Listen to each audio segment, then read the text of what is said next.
তো তোমার প্যারেন্টিংটা কেমন ছিল? ডু ইউ থিংক যে তোমার প্যারেন্টসরা তোমার সাথে স্ট্রিক্ট ছিল নাকি জেন্টল ছিল? আই থিঙ্ক আপু আমার প্যারেন্টসরা একদম ব্লান্ট অনেস্টি দিয়ে যদি বলি, জেন্টাল প্যারেন্টিং আমাদের টাইমে ছিল না।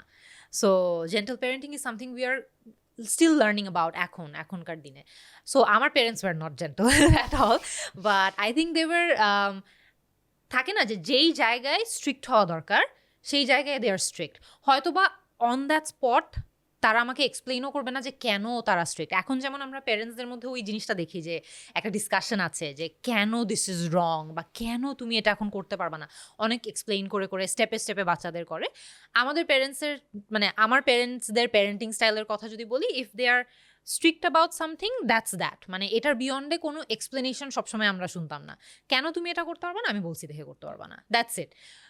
ইন রেট্রোস্পেক্ট আমার মনে হয় যে এই জিনিসটা, বা ধরেন ওনারা যেই ধরনের প্যারেন্টিং বা যেই ধরনের স্ট্রিক্টনেস আমাদেরকে গো থ্রু করিয়েছেন, it really prepared us for life. আমার মনে হয় যে in many ways I feel যে আই এম ভেরি থ্যাঙ্কফুল। ধরেন কিছু কিছু এক্সাম্পল যদি দেই, আমার মা সবসময় অনেক স্ট্রিক্ট ছিল about slip ওভার্স।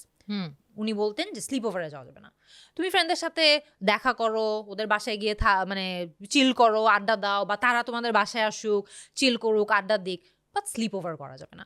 And I use to, মানে আমি তখন খুব রাগ করতাম যে কেন স্লিপ ওভার করা যাবে না। আমার হাতে গোনা কয়েকজন মেয়ে বান্ধবী ছিল স্কুলে থাকতে, সবাইকে আমার মা কিন্তু খুব ক্লোজলি চেনে একদম ছোটবেলা থেকে। মানে আমি নার্সারি থেকে যেই ফ্রেন্ডদের সাথে আপু বড় হয়েছি, ওই ফ্রেন্ডদের সাথে আই এম স্টিল ফ্রেন্ডস, মানে আমার কোর ফ্রেন্ড সার্কেল কিন্তু এখনো ওইটাই। আচ্ছা। সো আমার সবসময় একটা কমপ্লেইন ছিল যে আম্মু কেন স্লিপ ওভারে যেতে দিবা না, তুমি ওদের সবাইকে চিনো, তুমি ওদের মাদেরকে চিনো, বাবাদেরকে চিনো, সবাইকে চিনো, দিব না দিব না মানে দিব না। এটার কোনো সেকেন্ড বা থার্ড লেয়ারের কোনো এক্সপ্লেনেশন নাই। সো এটা নিয়ে তখন অনেক রাগ হতো। এখন কিন্তু আপু I understand and I agree যে নো স্লিপ ওভার্স, স্লিপ ওভার দিব না। আর কেন ওটা এক্সপ্লেইন করে নাই তখন, বাট আমি এখন জানি যে কেন দিবে না। There are so many reasons, there are many so reasons. একাডেমিক্যালিও আপু আই ফিল যে আমার প্যারেন্টস, মানে আমার বাবা সবসময় একটু হ্যান্ডস অফ, মানে as long age everything is going okay, he is okay, ঠিক আছে, সব ঠিকঠাক যাচ্ছে। হঠাৎ করে কোনো পরীক্ষায় খারাপ হলে আরে কেন খারাপ করছো, তুমি হঠাৎ করে আসবে। বাট আম্মু was always very hands on. উনি আমাদেরকে স্কুলে নিয়ে যেতেন, স্কুল থেকে নিয়ে আসতেন। কোনোদিন যদি স্কুলের সময় ওনার থেকে যাওয়া লাগতো, she use to stay back. And পড়াশোনায় কেন মানে কোনো কিছু নিয়ে স্ট্রাগল হলে she use to be there, she use to be very hands on. So আমার মনে হয় আপু আমাদের আপব্রিঙ্গিংটা ওয়াজ ভেরি, ধরেন যেখানে যখন প্রয়োজন স্ট্রিক্ট হওয়া, প্যারেন্টস ওয়ার স্ট্রিক্ট। আর যেখানে যখন হয়তো বা একটু আন্ডারস্ট্যান্ডিংয়ের প্রয়োজন ছিল, ইট ওয়াজ সামথিং যেটা ধরেন হয়তো ইমিডিয়েটলি আসে নাই। আই ফিল লাইক আমাদের প্যারেন্টসের জেনারেশনের দিকে ওই যে একটু এক্সপ্রেস করা বা একটু মানে এফেকশনেটলি কিছু একটা করা, ওইটা খুব ধরেন ছিল না, ওরা সো বুঝতো না। ওটা হয়তো বা ওনারাও পায়নি, আমরা এই কারণে ওই জিনিসটা ট্রান্সলেটও হয় নাই। বাট আই জেনুইনলি ফিল যে যেখানে যখন যেটা প্রয়োজন ছিল, they did their best. And আমার যেমন বোথ মাই প্যারেন্টস, আমি যদি একদম অনেস্টলি বলি, আমাদের মানে আমার বাবা মার কিন্তু এডুকেশনের প্রতি সবসময় অনেক বেশি একটা মানে এমফেসিস ছিল যে আমার মেয়ে পড়াশোনা করবে, আমার মেয়ের অন্য সব কিছু হোক না হোক ডাজেন্ট ম্যাটার। আমি যেমন আপু আমি বিয়ে করেছি when I was almost 30, and it many people will consider that very late, যে এত লেট বয়সে কেন কেউ বিয়ে করছে। বাট আমি আমার মাকে এটা, মানে I remember having a very conversation with her যে আম্মু আমি দেয়ার আর সার্টেন থিংস আমি আমার ক্যারিয়ারে অ্যাচিভ করতে চাই, বা আমার লাইফে আমি কিছু আমার অ্যাম্বিশনস আছে, কিছু এইম আছে, যেগুলো করার পরে আমি এগুলো নিয়ে চিন্তা করবো। And she was always very understanding about it. আমার মা যেমন খুব ফানি একটা পার্সপেক্টিভ আছে যে আরে বিয়ে যত দেরিতে করা যায় তত ভালো, কোনো তুমি চিন্তাই করো না। সো আমি যেমন মাস্টার্সও যখন করতে যাচ্ছি আপু, তখন অনেকের হয়তো বা মাথায় এটা আসতে পারে যে আমার প্যারেন্টসরা কেন আমাকে বিয়ে করার আগে মাস্টার্স করতে দিল। এটা কিন্তু বাংলাদেশি অনেক house holds is very common, যে মেয়ে বিদেশে পড়তে যাবে, এখনো বিয়ে হয় নাই, আপনি ভাবে একা ছেড়ে দিবেন, অমুক তমুক, এই একটা পারসেপশন কিন্তু অনেক হাউস হোল্ডে থাকে। বিয়ের পরে করিস, বিয়ের পরে করো, তোমার যা ইচ্ছা তুমি বিয়ের পরে করো, তখন তুমি আর আমাদের রেসপন্সিবিলিটি না। বাট আমার প্যারেন্টস কিন্তু কখনো এরকম ছিল না। দে ওয়ার লাইক তোমার মাস্টার্স করার ইচ্ছা আছে করো, আরেকটা মাস্টার্স করবা করো, বিদেশে গিয়ে 1 বছর থাকবা, I think you can do it, কোনো সমস্যা নেই। So they were always very very, মানে ইভেন দো ধরেন ওনারা নিজেরা কিন্তু খুব বেশি যে প্রোগ্রেসিভ ফ্যামিলিজ থেকে আসছে তা না, বাট ওনারা আমাদের ক্ষেত্রে, আমার বোনের ক্ষেত্রে, আমার বোন একটা ফুল ব্রাইট স্কলার, উনিও বিদেশে গিয়ে পড়াশোনা করেছেন।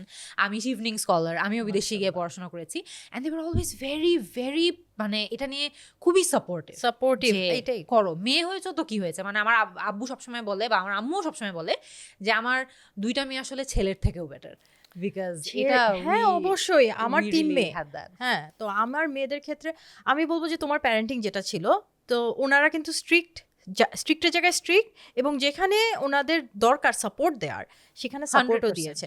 তো আমরা অনেক সময় এখনকার জেনারেশনের প্যারেন্টসরা আমরা যেটা করি যে জেন্টাল প্যারেন্টিং করতে গিয়ে আমরা বাউন্ডারি সেট করি না, আমরা শুধু বুঝিয়ে বুঝিয়ে আচ্ছা করো, এটা মানে মাথায় উঠাই ফেলি, মেন কথা হচ্ছে সেটা। বাট ওইটাও করা উচিত না, there should be boundaries, there should be rules, সব কিছু দিয়েই কিন্তু একটা প্যারেন্টিং। Yeah. অ্যান্ড মেয়ে ছেলের ব্যাপারটা একেবারেই আসে না প্রশ্নে, কারণ একটা বাবা মা একটা ছেলের থেকে ছেলের জন্য যা যা করে একটা মেয়ের জন্য তা তাই করবে, কারণ এক্সপেকটেশনটা কিন্তু একদমই রাখা উচিত না। একটা ছেলে যা করতে পারে একটা মেয়েও তা করে দেখাতে পারে। অ্যান্ড আমি বলবো, আমি অ্যাজ আ বায়াসড, আমার 3 মেয়ে, আমি বায়াসড হইতেই পারি, মেয়েরাই বেশি করে। আমি একজন মেয়ে, আমি আমার মার জন্য করতেছি, Absolutely. সো আমি বলবো মেয়েরাই বেশি করে। Absolutely, আমি আপু। বায়াসড কথা বলবো। Absolutely. আমার তো- মারও সেম পার্সপেক্টিভ, যে উনি একদম 100% এগ্রি করে যে আমার বোন আর আমি যতটুক ধরেন প্যারেন্টসদের নিয়ে চিন্তা করি, বা I think we can do a lot more of course, বা যতটুক করি উনি সবসময় এটা বলে যে ছেলেদের থেকে আমার 2 মেয়েই অনেক বেশি করে আমার জন্য। সো এটাই মানে আই ফিল অবশ্যই। আমিও 100%। অনেক বায়াসড। আমরা হ্যাঁ। পুরা ইন্টারেস্টিংলি আপু, আমি অ্যাকচুয়ালি জয়েন্ট ফ্যামিলিতে বড় হয়েছি। আচ্ছা। সো আমরা আমার 2 চাচা আর আব্বু, আমরা 3 ফ্যামিলি একসাথে থাকতাম। So it was always very chaotic আমাদের বাসায়, মানে অনেক আওয়াজ। যেমন আয়মান আমাকে সবসময় একটা জিনিস ধরে যে তুমি এত জোরে কথা বলো কেন। আমি জোরে কথা না বললে, আমি এমন একটা এনভায়রনমেন্টে বড় হয়েছি যে you are not hard, because I was always around so many people. মানে আমাদের লিটারালি ধরেন এটা বলার কারণ হচ্ছে, ধরেন আমাদের বাসাটা হচ্ছে 3 তলার একটা পুরোনো দিনের বাসা। সো আমার চাচারা এক ফ্লোরে, আমরা এক ফ্লোরে। সো সবসময় দেখা যেত যে বারান্দা টু বারান্দা কমিউনিকেশন হতো আমাদের, যে ওই বারান্দায় চিল্লায় কিছু, যে হ্যাঁ তোমার একটা ফোন আসছে, নিচে থেকে আচ্ছা ঠিক আছে ধরতেছি, এরকম করে। সো আমাদের ডেসিবেলটা অনেক হাই। সো এই কারণে আমি যে কারণে বলতেছি আর কি আপু, যে আমাদের পুরা ফ্যামিলিতে আমাদের 2 চাচা আর আব্বু, আমরা মিলে একসাথে থাকতাম, একটা মাত্র ছেলে, বাকিরা সবাই মেয়ে। So we grew up in a house যেখানে ইটস ভেরি ভেরি মানে women dominated, women centric, মানে you had no other choice, মানে এতজন, we were a lot of girls growing up together. Yeah. So দেখা গেছে যে আই থিঙ্ক আমাদের ওই দিক থেকে আর কি আপব্রিঙ্গিংটা হ্যাজ বিন ভেরি, যে ছেলে হোক মেয়ে হোক, it doesn't matter, you can do anything. So exactly এইটাই, এই সাপোর্টটা দরকার, এই পুশটাই দরকার। Yeah. মেয়েদের ক্ষেত্রে আমরা এটাই বলবো যে সাপোর্ট দেখ, পুশটা দেখ, এবং ফ্যামিলি সাথে থাকুক। ফ্যামিলি শুধু না বলুক যে হ্যাঁ তুমি এই করে দেখাও, এই ইউনিভার্সিটিতে চান্স পেয়ে দেখাও, এটা করে ফেলো, এটা করে ফেলো না। তোমার থাকতে হবে অ্যাজ আ প্যারেন্ট, তোমার Yeah. দায়িত্ব আছে ওই মেয়েটাকে যাতে ও পারে সবকিছু করতে, ওর স্টেপে স্টেপে তোমার হেল্প করতে হবে। Absolutely. Thank you so much for watching the full video. আমার এই এপিসোডটি যদি আপনার ভালো লাগে, আমার চ্যানেলটি ঘুরে দেখতে পারেন। এরকম ইনফরমেটিভ আর ইন্টারেস্টিং পডকাস্ট কিন্তু আমার চ্যানেলে পেয়ে যাবেন। চ্যানেলটি সাবস্ক্রাইব করতে ভুলবেন না, এবং আমার সাথেও থাকতে ভুলবেন না। Thank you.